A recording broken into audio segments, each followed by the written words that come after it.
Hey folks, welcome into the Thinking Crypto podcast, your home for cryptocurrency news and interviews. I'm your host, Tony Edward. On your way in, please hit that subscribe button as well as the thumbs up button and leave a comment below. If you're listening on a podcast platform such as Spotify or Apple, please leave a 5-star rating and review.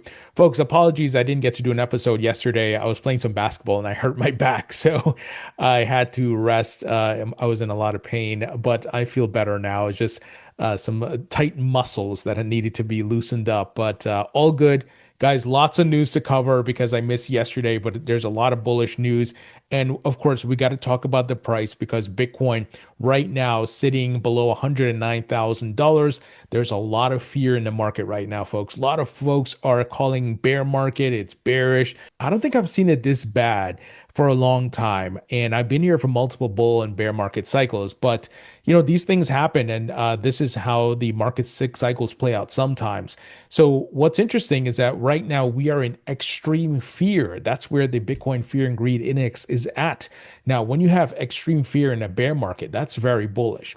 Now, I've been telling you guys, I don't believe the bull market's over. I believe we're seeing a very strong correction here. And when in doubt, zoom out, you look at the charts, you don't see a massive collapse into a bear market yet. Now, is the price down? Yes, obviously, right? But what's interesting, Bitcoin is touching the 200-day moving average right now. And look, it could break below it. It has broken below it throughout this bull market. But what have I said over the years? Nothing good happens below the 200-day moving average. And if we are in a downtrend below that 200-day moving average, it's a bear market. But what we've seen is Bitcoin has gone down below it during the cycle and then pop right back up. So if it does break down, we want to see a quick reversal, or it's a one-way trip to bear market city, right, folks? So I often tell you guys I'm looking at the data, right? Not feelings or emotions. And my thesis is that we are still in a bull market based on the data. One thing I want to highlight on the Bitcoin daily chart is the RSI is in the oversold zone. Now it could go a bit lower, but we're approaching about 37, 36. And you guys know textbook, right? When we are in the oversold, what happens? The reversal. When we are in the overbought, the reversal. So it's just cyclicality here. Now, another factor that I'm using to validate that we are still in the bull market is that on the monthly chart, the higher time frame, bulls are still in control, and the RSI, as I've stated before, has not hit the overbought, oversold levels that we've seen in past bull market tops. In addition, you have global liquidity. That's another factor that is showing us and has been a leading indicator that there's still more upside here. Now, one indicator can certainly fail. That's why we're looking at multiple factors, but this is certainly a strong one. And risk assets have been correlated to this, right? Because we know at the end of the day, the foundational aspect to why asset prices are going up is not because of charts. It's because of global liquidity, right? So the chart guys can't ignore that. They have to look at global liquidity. They have to look at what the Fed is doing because those things move markets. Now, speaking of the Fed, we know that Jerome Powell just this week said the Fed is going to ramp down quantitative tightening. And I stated, in the podcast with regards to this news, that quantitative easing is on the horizon. This is the whole fiat cyclical pattern. There's no arguing this, right? You can argue charts and what may happen next, but there's no arguing this because this is the foundational element for all the central banks. It's what's driving the basement of currency and asset prices. Now, one thing that's interesting, and this is a great chart that I found here that shows we are in a position of coming out of quantitative tightening where the Fed will run into quantitative easing. And it shows what happened in 2020 as well as in 2008. So the writing's on the wall here. In addition, look at this. We got some regional banks that are failing.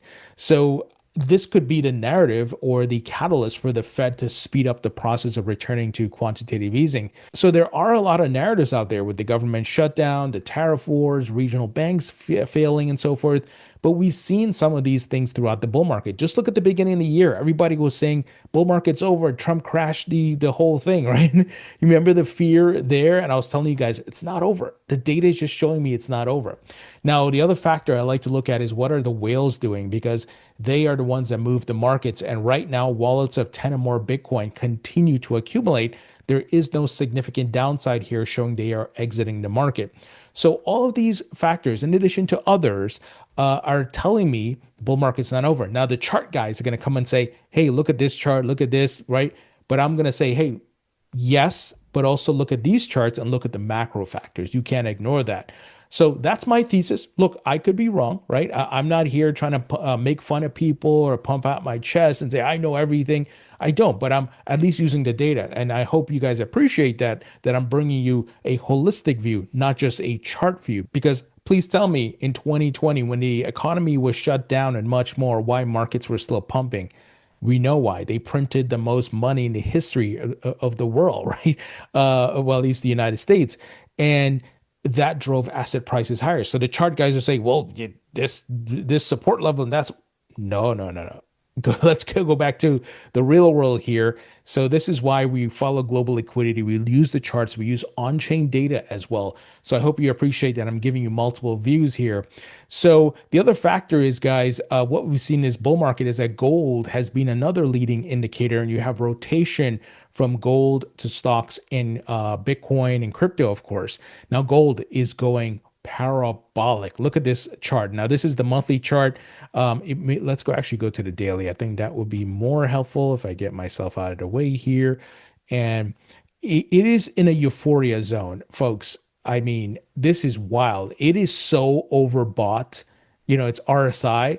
It's crazy. So I anticipate gold might top out sometime soon. The exact price, I don't know. I don't have a crystal ball because this thing is going crazy right now. But like I said, guys, throughout this bull market, we've seen the rotation of liquidity. So I think gold is going to top out at some point, and then we're going to have the rotation over to the other assets. Now, this is part of my macro thesis that we're in a macro bull market for all assets, and that includes precious metals, real estate, crypto, and stocks. Prove me wrong, right? That's what's been happening over the past 2 years, driven by global liquidity.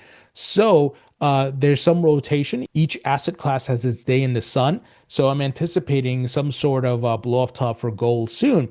What's interesting, there are videos and images circulating on the web of people lining up in different countries to get gold.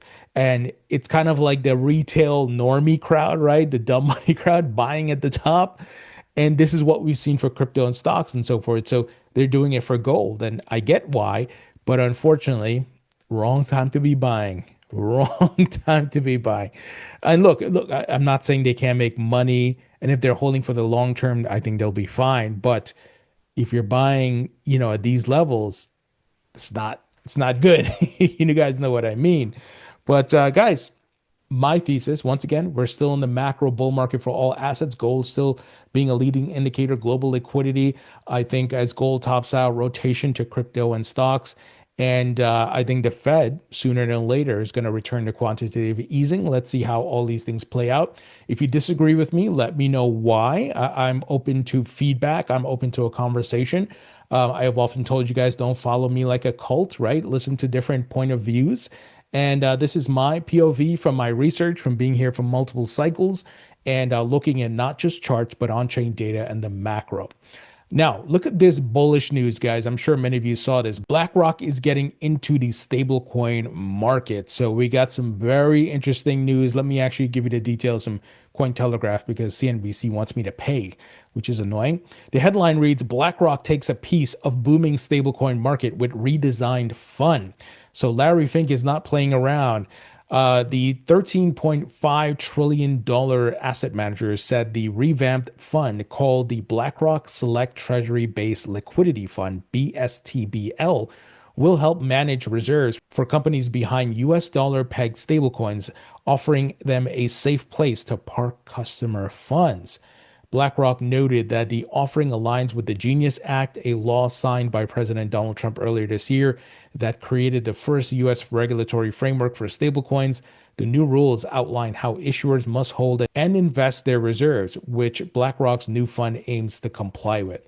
So, folks, we know BlackRock has been custodying reserves for Circle, which is the issuer of USDC. BlackRock is tokenizing. They have their tokenized fund called BIDL. They obviously have their ETFs for Bitcoin and Ethereum. Larry Fink is on TV a lot lately. He was on 60 Minutes, then CNBC talking about tokenization so great, people should invest in crypto. And that's one of the reasons why I don't think the top is in, that he's doing it at this point, right? That he's talking his bags. Why would you go do that now if we're entering a bear market? This doesn't make sense. This is a big move by BlackRock. And of course, they're going to continue to innovate, guys. this asset class is the future. This technology is the future. They know it.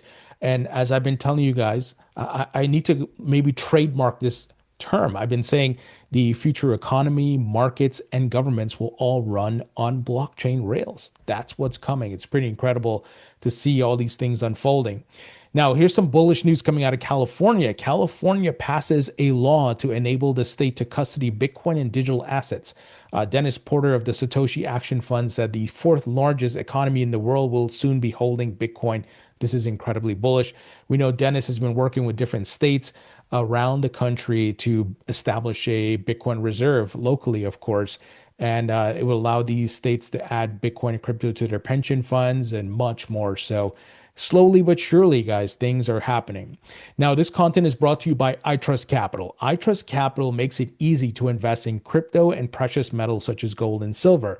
They allow you to invest via a self-directed IRA. So you can roll over your existing IRA and 401k into iTrust Capital's IRA and start investing. And folks, there's huge tax benefits to investing via an IRA, especially if you have a long-term outlook and you can trade 24/7. There's low cost, no monthly fees, and huge tax advantages as mentioned. They also have what's called a premium custody account. Now, I believe this is second to self-custody. It's one of the most safest ways to custody your crypto assets. Why? They are using institutional grade crypto custody, such as Fidelity, Fireblocks, Coinbase custody, which BlackRock and these institutions use. So you're getting top tier custodial services here, folks. And once again, low cost, no monthly fee. And folks, here's some huge news that came out today. Coinbase and iTrust Capital partner on Bitcoin yield strategy for IRAs. So let me give you the details. iTrust Capital, the largest U.S. self-directed digital asset IRA technology and service provider with over $7 billion in crypto assets on platform, has announced a first-of-its-kind integration with Coinbase Asset Management to enable accredited investors in the CBAM managed fund strategies to hold their participations in tax-deferred IRA accounts. The integration will debut with a CBAM managed Bitcoin yield strategy, which seeks to outperform the price of Bitcoin by delivering investors Bitcoin's beta return plus additional yield. So this is huge news. You see a lot of big things happening here with iTrust Capital. And folks, I have an account. And like I said, there's huge tax benefits, investing via the IRA, and you can have peace of mind using their custody service. So this is a great option. And folks, if you use my link, you can get $100 funding bonus. So if you want to learn more about iTrust Capital, check out the link in the description. Now, folks, this is bullish news. I mean, incredibly bullish news. The people at the IMF who have been criticizing El Salvador and talking bad about crypto are now capitulating. The IMF director recently speaking on stage urged countries to embrace crypto and they need to accept reality. Let me play the clip for you. But generally, you tell them to embrace it? I'm telling countries, accept reality. Fiat money is moving digital. The developments in crypto, both unbacked and backed, they're happening with exponential speed. So yeah, you can try to lock your country away from this. Good luck with it. So yes, I'm telling my members, understand it and then decide for yourself how you're going to operate in this world. But do not close your eyes to reality. Did you hear those statements? She said crypto is happening at an exponential rate. So she said, if you try to lock your country up against it, good luck, right? So you need to embrace reality. And she said, fiat currency is going digital. Now, many people out there will say, my money's already digital. So it's on Venmo or PayPal, right? But it's not really digital. There's just a representation. It's not instantly settled. It's not real time. It's not 24/7, which blockchain brings. That's why stablecoins are huge, and banks and payment companies and credit card companies are all adopting stablecoins. But guys, man, what a capitulation. What a signal. And if you, once again, go back through history and see this woman's comments about crypto and all that and all the negative stuff they said, now they're ready to flip. Why? You want to know why? The banks are here. Their Wall Street banking buddies are here.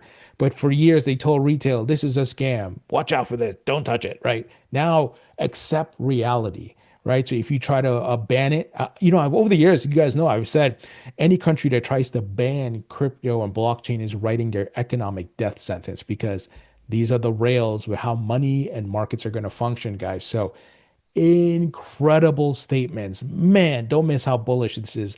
I think this honestly is one of those landmark moments. It's a milestone. The IMF. We're talking the IMF. Look what the director is saying. This is huge. These are the people, once again, who have been spreading FUD for years. All right, moving ahead, guys. The Federal Reserve's Payment Innovation Conference hosting a lot of crypto companies, guys. This is incredible. So the Fed, and you can go on their website, they have the conference, the Payments Innovation Conference on October 21st, 2025. That's next week. Guys, if you go and look at the list of people who will be here, Sergey Nazarov, co-founder and CEO of Chainlink. I mean, Michael Shalov, if I'm saying that right, CEO of Fireblocks. This is incredible. You got a bunch of crypto companies. You got Charles Cascarilla of Paxos. I've interviewed him, right? You got Fernando Terres, Heath Turbert, president at Circle. You got Kathy Wood from ARK Invest. You got Alessia Haas of Coinbase. This is a Federal Reserve payments conference, and you got crypto people here. How times have changed. Man, can you imagine this happening in 2016 or 2017? I was here. No way, Jose, that was happening, right? It's incredible. I mean, I'm blown away, guys. This is another incredible moment. But again, where is it all heading? Everything running on blockchain rails. So from the macro view, I hope you're bullish. I hope the short-term price movements are not making you lose hope and getting depressed and panic selling and so forth, because there's more to go here. Now, here's a great example. We got former CEO of TD Ameritrade, Joe Maglia. He was on CNBC this week, and he says 5 years from now, there's not going to be a stock, option, mutual fund, or ETF that's not in effect tokenized.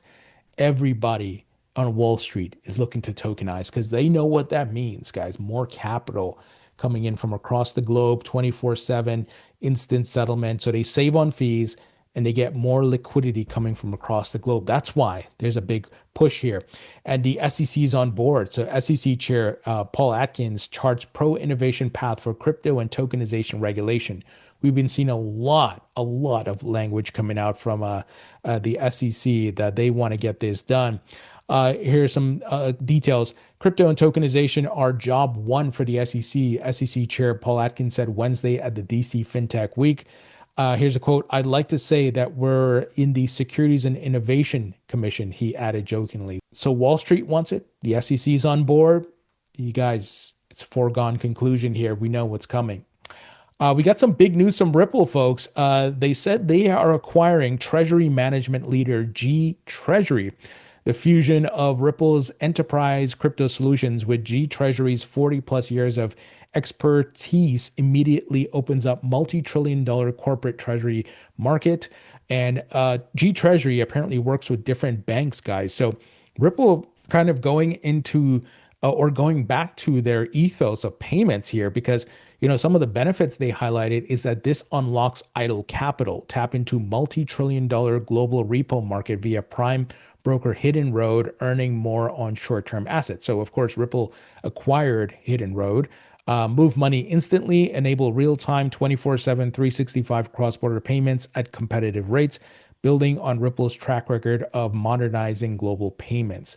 So, man, Ripple's making huge moves. And the XRP ledger and Ripple's stablecoin is going to be inserted, right, in different facets of these money movements and so forth. Now, will it be in every facet? Of course not, but certainly in a lot of them. Now, speaking of stablecoins, I'm sure many of you saw, I was supposed to interview this week PayPal's head of crypto. In fact, today actually. But unfortunately, someone at Paxos screwed up where they minted 300 trillion PYUSD. Oh, that's brutal, right? I'm sure some of you saw that. Someone with fat fingers, man, they messed up really bad. I don't know if that person got fired, but you know, this could happen. So the folks at Paxos says someone mistakenly minted the excess PYUSD for an internal transfer. I'm assuming they tried to mint 300 million, but they end up they added 6 extra zeros and it ended up being 300 trillion. But folks, here's the silver lining here, right? This is obviously not good for Paxos and PYUSD in the short term, right? I think this is nothing, honestly, a nut and burger. But in the short term, it got a lot of people going nuts on social media. But guys, because of blockchain tech, you and I, the public, were able to see this. If this was happening at JP Morgan or some other bank, right, and they're doing stuff with money, funny business, you can't see that. But because of the blockchain technology, we all saw it and we all can identify if something wrong is happening, if the company is doing something shady. And that's the great thing about this technology: more trust, more transparency. And we can tell if they said, hey, we burned it, right? We can tell if they burned it because it's all on chain. So that's the beautiful thing about this, folks, and why it changes things and it gives us a bit more power, right? More power back to the people because we're able to see all of these things. So obviously, internal error. Obviously, these tokens were not released to the public. So within like 30 minutes, they resolved it. They burned the excess PYUSD. But pretty nuts, right? For a short period of time, PYUSD had more money than the entire world, and it was the largest stablecoin, of course, but due to an error. But again, I look at it as from the benefit standpoint and the positives light because I was able to see this before even Paxos or anybody said anything. Everybody was sharing it like, hey, what the hell just happened here, right? We're able to see this for Circle's USDC, Tether, and much more. That's the beauty of blockchain. Folks, that's the news. Let me know what you think. Let me know if you agree with my bull market thesis, if we are still in a bull market or you think the top is in and we're now in a bear market, right? Because if the top is in, that means we're in a bear market. So you got to let me know. And guys, no silly stuff, no sentiment. Just say, be respectful, right? Let's all be respectful. And if you have certain data points, you can post them for sure. I'll check out the comments. Let me know what you think. Guys, if you appreciated this content, please subscribe to my free email newsletter. It is 100% free on Substack. Check out the link in the description and check out my book on Amazon. It's available in paperback and digital, and my course at mycryptocourse.com. This is a comprehensive course that teaches you everything about crypto. So if you'd like to learn more, check out mycryptocourse.com, folks. Thank you so much for watching and listening. I appreciate you all, and I'll talk to you all later.